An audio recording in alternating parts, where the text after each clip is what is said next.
Jason Jensen Cyberland. So, picking up where we left off on Iron Man 2, we're on to the next film in the Infinity Saga, which is Thor. First one. So, where do we begin? So, Thor stars Chris Hemsworth, Tom Hiddleston. Is it Hiddleston? Because I always get that concerned. Anthony Hopkins, Renee Russo, Natalie Portman, Kat Dennings. Idris Elba also was in it. And at the time when I saw the film, I didn't even know who Idris Elba was. So, I saw it in theaters way back, a long time ago.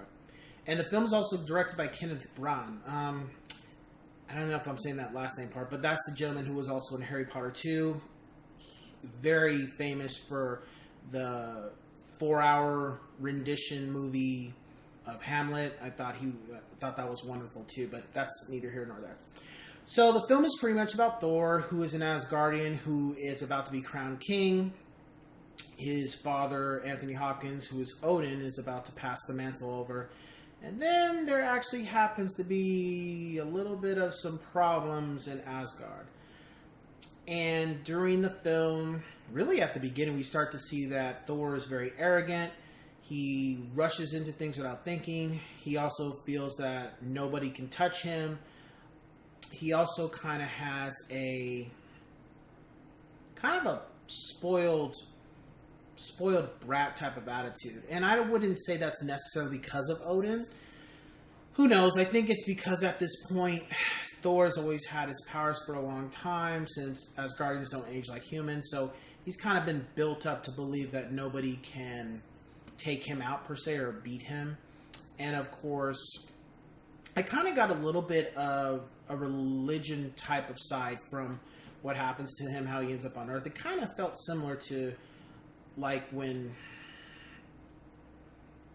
God per se cast Satan out of heaven, if you want to be in a religious standpoint. It just felt kind of similar to that, I guess, if you ever read the Bible, if you know. And he ends up on Earth, and then during that time, he's starting to understand humans and learn about humans and coordinate with Kat Dennings' character, Natalie Portman, and the other guy, I think it was Ray Stevenson? No. Oh, Stellan Skarsgård. He's Erik Selvin. He's very important because he plays a part in more of the Marvel films later down the road too. Well, I don't think all of them, but at least the next one for sure. Anyway, so the villain of the film, who happens to be Loki, however, not so much of a villain. I think when you look at the whole film, Loki kind of came off like he was trying to win his father's approval, and unfortunately, the elements that he set in motion kind of put him in a situation where, yeah, you get your father's approval. However, a lot of people got killed that didn't have to for you just to get your dad's approval, kind of thing. So I felt that, I guess that's how you can make him a villain, I guess. However, he does seem like he possesses some type of good qualities in the film. Felt he was great. Actually, every character in the film I liked. I didn't dislike anything about the film. However, I think maybe Thor probably could add a little bit more action, because it didn't seem like Iron Man was building the character. Thor kind of already had an established part of him. So I kind of felt like maybe they could have added maybe another fight scene. Maybe not on... It didn't... Could have been on Earth, or I don't know. It just felt like maybe there should have been a little bit more action. But I enjoyed Thor thoroughly. I thought it was a great film. My rating, I would get 4 out of 5 yes sirs. I think... Actually, I'd give it 4.5 yes sirs out of 5. 4.5 yes sirs out of 5. 5 yes sirs. So, I think it would have got a 5 for me if it had a little bit more action. Just a little bit more. Because otherwise, I enjoyed the film. I loved how Marvel made Asgard look. It was wonderful. And then just all the characters. I liked how everybody was bringing something to the story. And I loved the interaction, really. I think Tom Hiddleston was probably the standout in this film. Not to take away from anybody else, but he's a great actor. And the way he interacted with all the characters and his scheme and stuff was really great. And then, of course, one of the Easter eggs that I really enjoyed was that we got to see Hawkeye. That was pretty cool because at the time, unless you were a hardcore comic reader, you would know who that was. A lot of people, I remember when I saw the film in theaters, people were like, who is that guy? Who is that guy? And I was kind of like, Hawkeye.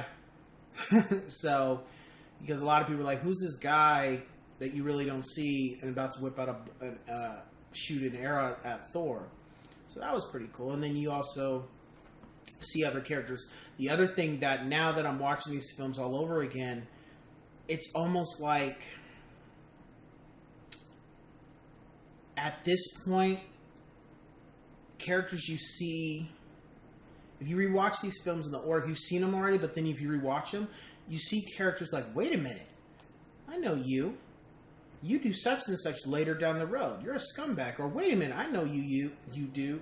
You do this thing and you actually help a situation out. It's like you're starting to see those characters. And I think that was really interesting because you come to find out that a lot of these characters are like how the comics are. They may not be what they appear at the time. And then as we peel back the layers of the Infinity Saga, we start to see, oh, whoa, you start to see who those people really are. And that's throughout the films, which I thought was really cool. With that being said, I think Thor in general, we see his transition from how he starts out in the beginning of the film to the end isn't so abrupt because he had so many good qualities. He just had some few niches in his personality that really need to be fixed because of his actions.